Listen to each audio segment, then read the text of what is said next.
Sound check muna tayo guys. Huwag muna natin sausaw.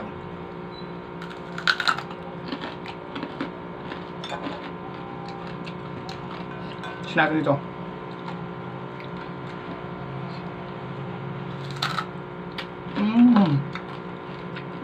Grabe. Okay, pagka ganitong klaseng foods, talaga mapapakanin tayo dito. Ayoko magkutsara. Kamayan na to. Kain tayo guys.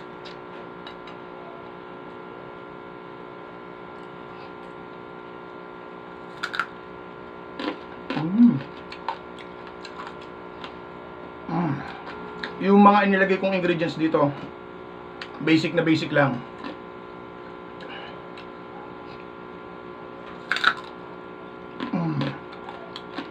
Grabe. Kain tayo.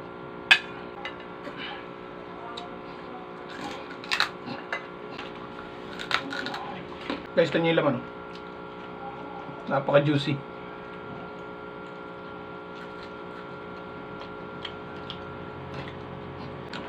Guys, hindi ko na ito pinakuluan ha.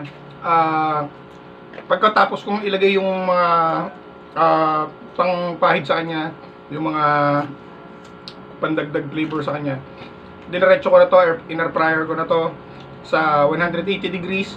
So, dalawang beses ko siyang pinaliktad ng 20 minutes. Tapos nag-final touch ako ng another 15 minutes. So, ito na. Perfect.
So ayun mga kaidol, hanggang dito na lang tong video na to.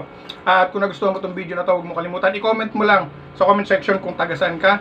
At kung nakaabot ka sa video na to, comment mo lang kung saan lugar ka nanonood ngayon. At try mo na rin tong ganitong klaseng luto sa baboy. Grabe, panalo. See you on next vlog. Kita kits.